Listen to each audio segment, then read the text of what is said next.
आता आता तुझा विश्वास बसला ना? अग्नेयशी बोलणं होताच नित्या हनुवटीवर बोट ठेवून काहीतरी गंभीर विचार करतच होती की मध्येच प्रवीणने पुन्हा टोकलं तिला. तुझ्यावर विश्वास ठेवून मला काय लोणचं घालायचं आहे का? हे बघ, आता माझं नीट ऐक. तो सडलेला कांदा यायच्या आधी आपल्याला मामा आणि मम्माला इथून हलवायचं आहे. नित्या अगदी गंभीर झालेली. फक्त 15 मिनिटं दिलेली तिला अग्नीने, कारण त्यानंतर प्रयत्न करूनही तो माणसला तिच्यापर्यंत पोहोचण्यापासून अडवू शकणार नव्हता. आणि जोपर्यंत त्याचे डॅड त्याला मिळत नाही तोपर्यंत तो त्याचं काही करूही शकत नव्हता. सडलेला कांदा इथे कसा येईल? सडलेल्या कांद्याचं इथे काय काम? प्रवीणला ती नेमकी कोणाबद्दल बोलली तेच समजलं नाही. आता त्याला हिचे गुण काय माहित ना? अरे बाबा, तू तरी तुझं नसलेलं डोकं कशाला लावतोय? तू गप्प चल माझ्यासोबत. नित्या त्याला ऑर्डर देत पटकन मागच्या बाजूला गेली. इथे काय आहे? तिकडच्या थंडीने प्रवीणलाही आश्चर्य वाटलं. तुझ्या सगळ्या प्रश्नांची उत्तरं द्यायला माझ्याकडे सध्या तेवढा वेळ नाही आहे. तू फक्त मला फॉलो कर. नित्याने लगबगीत येऊन पासवर्ड टाकून तो डोअर पटकन अनलॉक केला आणि प्रवीण सोबत आत आली. तर समोरचं दृश्य बघून तोही एक क्षण घाबरून गेला. त्या 2 नर्स मात्र समोर प्रवीणला मानत समजून ताठ होऊन बाजूला झाल्या. मॉम, नित्या पळतच तिच्या आईकडे आली. आज सगळे रुसवे राग बाजूला ठेवून ती तिच्या आईसाठीही तितकीच नेटाने लढणार होती, कारण आतापर्यंत तिला तिच्या कृत्याची शिक्षा मिळून झाली होती. मॉम, नित्याने देविकाची व्हीलचेअर फिरवून तिला स्वतःकडे वळवलं आणि ती पटकन तिच्या समोर खाली बसली. पण देविका अजूनही शून्यातच हरवलेली. तिची नजर भलेही नित्यावर असली तरी त्यात कोणतेच भाव नव्हते. मॉम, आपल्याला इथून निघावं लागेल. नित्याने खूप मुश्किलीने डोळ्यातलं पाणी पुसत एक नजर प्रवीणकडे टाकायला त्याने लगबगीत पुढे होऊन ती व्हीलचेअर पकडली आणि तो बाहेरच्या दिशेला वळलाच होता की सर, हे काय करताय? त्यातली एक नर्स लगबगीने पटकन पुढे आली. काय करतोय म्हणजे? यांना घेऊन चाललोय. आज ऍक्टिंग करताना प्रवीणची किती ते फाटलेली. आयुष्यात पहिल्यांदा ऍक्टिंग केल्यावर त्याला इतकी पडली होती की आता तो परत ऍक्टिंग करायलाही घाबरत होता. पण सर, तुम्ही विसरताय का? तुम्ही ह्यांना असं नाही नेऊ शकत. त्या नर्सला तर इतकी मोठी गोष्ट मानसच्या डोक्यातून गेलीच कशी हाच प्रश्न पडला. काय काय विसरतोय मी? मानसने न समजून नित्याकडे पाहिलं तर तीही त्या नर्सकडे काहीशी गोंधळून बघत होती. आणि मी माझ्या मॉमला बाहेर का नेऊ शकत नाही? कोण अडवणार मला? ती नर्स एकदाच काय ते ओकत नाही बघून नित्याला रागच आला. उगाच केव्हाची स्वीट तोंड करून रबर ताणत बसलेली. नो मॅडम, ती तुम्हाला अडवत नाही आहे, तर ती फक्त इन्फॉर्म करतीये. ऍक्च्युअली सरांना माहीत आहे मॅडमला जे इंजेक्ट दिलं जातं त्याने त्यांचं शरीर आतून पूर्ण गरम होतं, म्हणून तर ही रूम इतकी कोल्ड ठेवावी लागते ना. मग अशात जर तुम्ही त्यांना बाहेर घेऊन जाताय तर बाहेरच्या गरमीने त्या लगेच हायपर होतील. एकदा सरांनी ते करून बघितलं होतं, पण तेव्हा त्या इतक्या वाईल्ड झालेल्या की त्यांनी रागासारखा सरांचा गळा पकडलेला. त्या नर्सचं ऐकून प्रवीण तर घाबरून मागे झाला. या सर्वात स्वतःच्या जीवाची रिस्क कशी घेणार होता ना तो. पण नित्याचे डोळे मात्र भरून आले. आपल्या मम्माला इतक्या त्रासात ठेवलेलं बघून तिचा जीव नुसता तुटत होता. पण सध्या तिला कोलमडून चालणार नव्हतं. मग तुम्ही ह्यांना बेशुद्ध व्हायचं इंजेक्शन द्या, मग आम्ही ह्यांना घेऊन जातो, नित्याने लगेच सुझाव दिला. सॉरी मॅम, त्यांचा आत्ताचा डोस ऑलरेडी हेवी असतो. त्यात त्यांना अजून बेशुद्धीचं इंजेक्शन दिलं तर खूप प्रॉब्लेम होईल. अशाने त्यांच्या जीवावरही बेतू शकतं. त्या नर्सचं ऐकून नित्या परत विचारात पडली. टाइम हातातून रेतीसारखा सुटत होता. पण इतक्यात तिच्या डोक्यात आलेल्या त्या अफलातून आयडियाने नित्याच्या डोळ्यात चमक आली. एक मिनिट, मी लगेच आले. नित्या पळतच किचनकडे गेली आणि फ्रीजर मधलं सर्व थंड पाणी आणि बर्फ तिने एका पातेल्यात घेतला आणि तडक परत रिटर्न आली. पण तिच्या हातातलं ते पातेलं बघून इथे त्या तिघांच्याही चेहऱ्यावर प्रश्नचिन्ह उमटलं. काय करणार आहे ही मुलगी? प्रवीणला तर तिच्या बुद्धीचा काहीच अंदाजा नव्हता. सॉरी मॉम, पण तुला इथून बाहेर काढायचा माझ्याकडे हा एकच मार्ग आहे. नित्याने आता जास्त विचार न करता हे पातेलं पूर्ण देविकावर पालती करताच ती तर त्या व्हीलचेअरवरही थरकापून गेली आणि तिने थंडीने शरीर आकसून घेतलं. त्या दोन्ही नर्स आणि प्रवीणने तर ते बघून तोंडावर हातच ठेवला. त्यांची तोंडा तर सताड उघडी पडलेली. अगणित्या, हे काय करतीये तू? प्रवीण काहीस काचरतच पुढे आला. माझ्याकडे कुठला पर्याय नव्हता. चल आता, मॉमला आपण बाहेर काढू शकतो. आता बाहेर कितीही उकाडा असला तरी तिला गरम होणार नाही. तिचं इतक्या टेन्शन मध्येही चालणारं डोकं बघून प्रवीणला तिचं कौतुक वाटलं आणि त्याने पटकन पुढे येत देविकाची चेअर पकडून तो बाहेर पडला. नित्या मानत सोबत आहे वाटून कुठल्याच गार्डनेही लुडबुड केली नाही. ती व्हीलचेअर मागच्या गेट जवळ आणताच नित्याला त्या गेट पलीकडे उभा मार्को दिसला आणि तिचे डोळे काठोकाठ भरून आले. आपलं कोणीतरी दिसल्याचा आनंद होता तो. बेबी, नित्याला बघून मार्को ही कासावीस होत पुढे आला. पण त्याआधीच नित्या त्याला घट्ट बिलगली होती. फक्त नावासाठी नाही तर मनापासून तिने त्याला भाऊ मानलं होतं.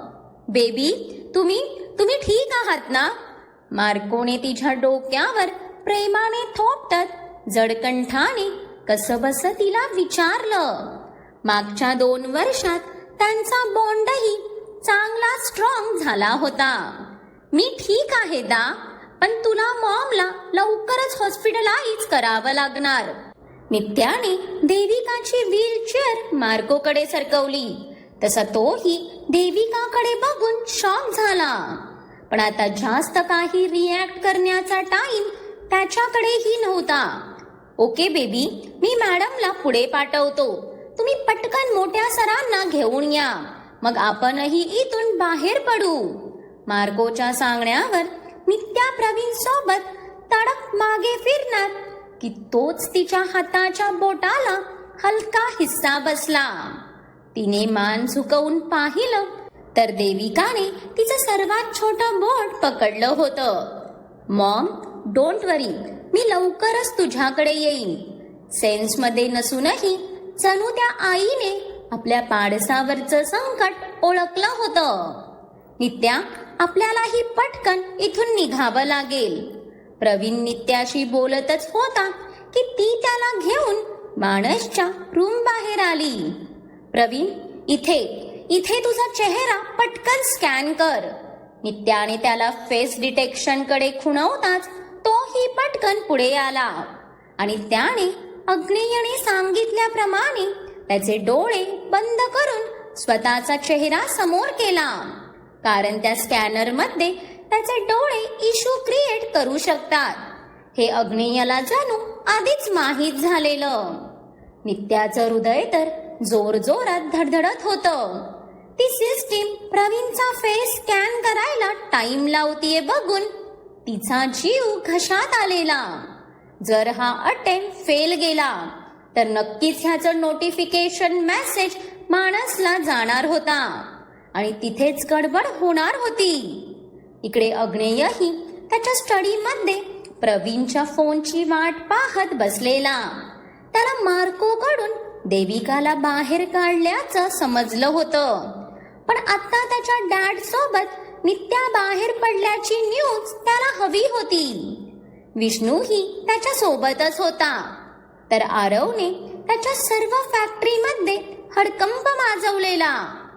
अग्नेय अजूनही नित्याची प्रत्येक गोष्ट ऐकत गंभीर विचारात होताच की विष्णूला रॉकीचा फोन आला आणि इथे त्याचा ऐकून विष्णूचा जीवही घशात आला. अग्नी त्या डॅशने अचानक यू टर्न घेऊन गाडी बंगल्याकडे वळवली. बस, विष्णूने इतकं बोलायला इथे क्षणभर अग्नेयचे श्वासही घशात अडकले. विष्णू, पटकन पटकन प्रवीणला कॉल लाव. अग्नेय ते ऐकून खूपच पॅनिक झाला, पण अग्नेयच्या आधीच विष्णूने प्रवीणला कॉल लावला होता. पण नेमका त्याच टाइमला त्याचा फोन नॉट रिचेबल लागतोय बघून ही दोघंही हतबल झाली. रिलॅक्स अग्नी, तो आत्ताशी माउंट रोडला आहे. त्याआधी नित्या अंकलला घेऊन बाहेर पडेल. अग्नेयचं ते लाल झालेलं रूप बघून विष्णूने त्याला कसं बस शांत केलं. ओ माय गॉड, झालं. हा लॉक उघडला. डोअर ओपन झालेलं बघून नित्याला काय तो आनंद झाला आणि ती तडक प्रवीणला ढकलून आत घुसली. आत आल्यावर तिने पहिलं ते बटन प्रेस केलं. तसा तो बेड आपोआप वर उचलला गेला. पण ते सर्व बघून इथे प्रवीणचे देव मात्र टोपलीत आलेले. इथे इतकं खुफिया काहीतरी शिजतंय याची त्याला कल्पनाच नव्हती.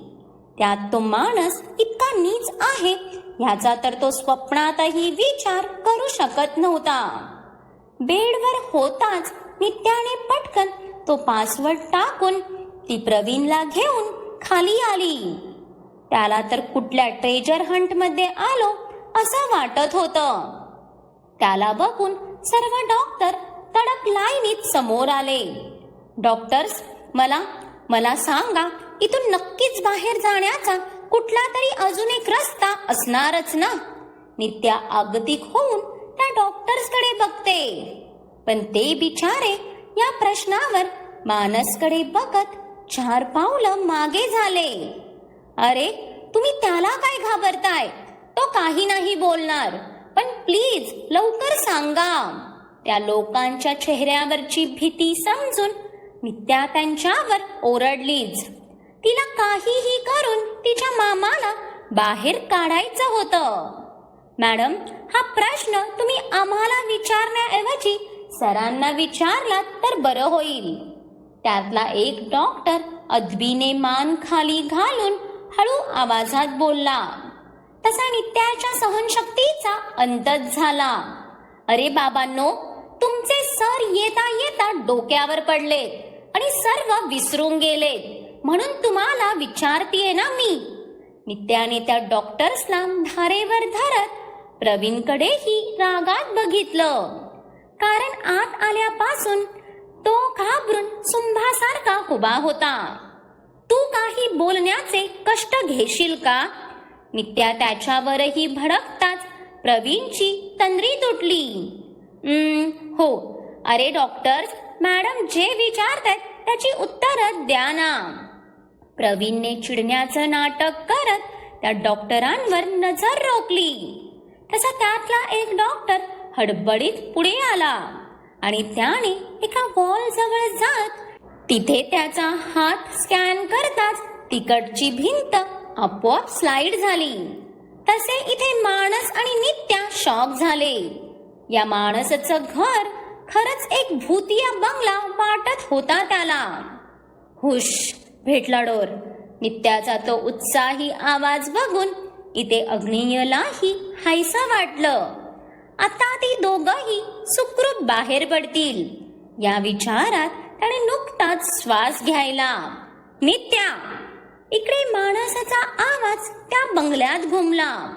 तसे नित्या आणि प्रवीणच्या किडण्या घशात अडकल्या. शिट, हा कसा आला? प्रवीण, तुला मामांना घेऊन इथून निघावं लागेल. नित्याला माणसाची चाहूल लागताच तिच्या सर्वांगावर काटा आला आणि तिने भीतीने तिच्या मामाकडे पाहिलं. पण तिचं ऐकून इथे प्रवीण सोबत अग्नेयचेही डोळे मोठे झाले. आणि तू नाही येणार? नो नित्या, तुलाही यावं लागेल. प्रवीण चिडतच तिच्या समोर आला. ती त्याची कोणी नसली तरी माणुसकीच्या नात्याने तिला या राक्षसाच्या हातात सोडून जाणं त्याला पटणार नव्हतं. नो प्रवीण, मी नाही येऊ शकत. मला माणसला अडवावं लागेल. तू मामांना घेऊन निघ इथून. मी ह्याला अडवून धरते. प्रवीण, तुझ्या विश्वासावर मामांना पाठवत आहे मी. हे माझ्या भाईची अमानत आहे. यांना त्यांच्या हातात सुपूर्त कर. आणि हो, माझ्या भाईला सांग त्यांच्या नित्याने आज तिचं प्रॉमिस कंप्लीट केलं. आता तिचे डोळे मिटले तरी काही हरकत नाही. गो फास्ट. नित्या भरलेल्या डोळ्यांनी हाताने जायचा इशारा करत ती घाईतच वरच्या दिशेला पळाली. तसा प्रवीण या वेड्या बहिणीला पाहतच राहिला.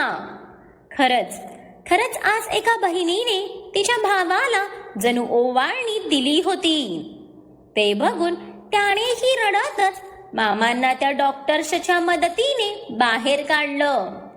पण तिकडे आपल्या बहिणीचं शेवटचं वाक्य ऐकून तो वाघ मात्र धावत सुटलेला. मग काय वाटतं तुम्हाला? माणसला हे सर्व समजल्यावर नित्या त्याच्या तावडीत सुखरूप राहील का? की त्याआधीच आपला बब्बर शेर आता मैदानात उतरणार आहे? कारण त्याच्या डॅडाला तर सुखरूप बाहेर पडेपर्यंतच तर तो थांबला होता.